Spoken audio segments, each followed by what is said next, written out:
Sahabat Rema yang terkasih dalam Kristus, hari ini Senin 13 Februari 2023 dalam Pekan Biasa yang ke-6. Bacaan yang akan kita renungkan akan diambil dari Injil Markus, bab 8, ayat 11 sampai dengan 13, dengan tema kehadiran yang berkualitas.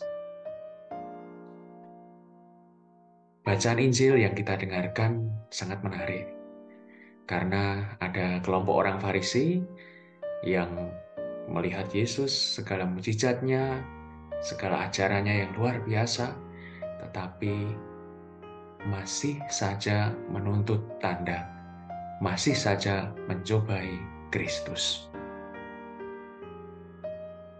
Kira-kira apa yang terjadi di hati orang-orang Farisi? Bisa kita lihat, kita bandingkan dari bacaan pertama. Bagaimana Kain iri hati, menyimpan amarah kepada Habel adiknya. Maka berkaitan dengan kehadiran yang berkualitas, untuk hadir sebagai tanda kasih Allah, sebagai pewarta sukacita, pertama-tama marilah pagi hari ini kita melihat suasana hati kita. Adakah kita sudah mengampuni? Adakah kita masih menyimpan iri hati? Dan kita mohon rahmat Tuhan supaya kita dipulihkan dari amarah ataupun dari iri hati. Rasa amarah menjadi pengampunan dan iri hati menjadi syukur. Dengan demikian, ketika kehadiran kita, ketika pewartaan kita tidak diterima pun, kita tetap menjadi pribadi yang bijak, yang sabar, dan seperti Yesus sangat jelas bisa menanggapi orang-orang Farisi dengan mengatakan tidak tersedia tanda bagi mereka. Mengapa demikian?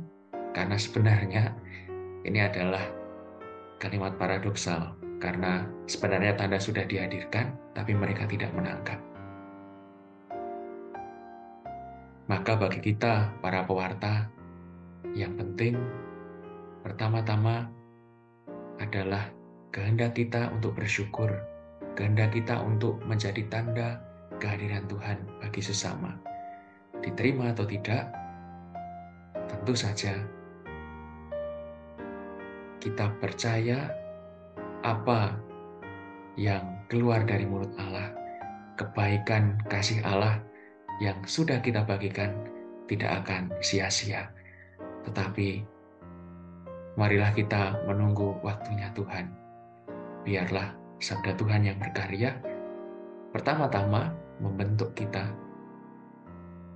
membentuk hati kita untuk semakin dekat dengannya, sehingga kehadiran kita menjadi lebih berkualitas.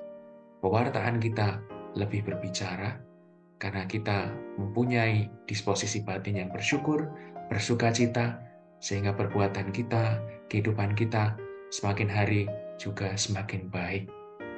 Dengan demikian, kehadiran dan pewartaan kita menjadi semakin bermutu.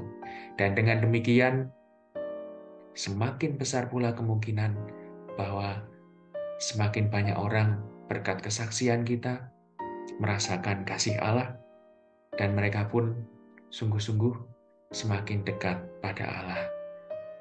Marilah kita memulai kehadiran kita yang bermutu di tengah keluarga kita, lalu juga di lingkungan kerja kita, sehingga dengan demikian seperti Kristus yang bijak, seperti Kristus yang dekat dengan Bapa, kita pun mempunyai kedekatan dengan Bapa karena mempunyai sukacita dan syukur dalam hati kita, sehingga hari demi hari Allah semakin menggunakan hidup kita menjadi sarana perpanjangan tangan kasih-Nya dan menghadirkan keselamatan bagi lebih banyak orang.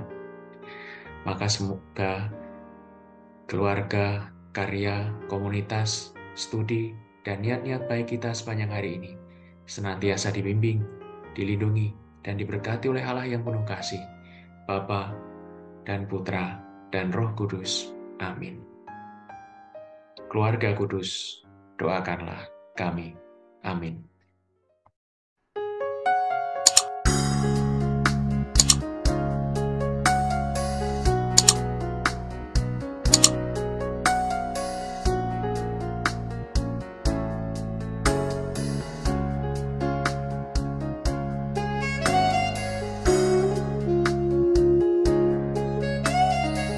Sahabat Rema, sampai jumpa dalam program berikutnya.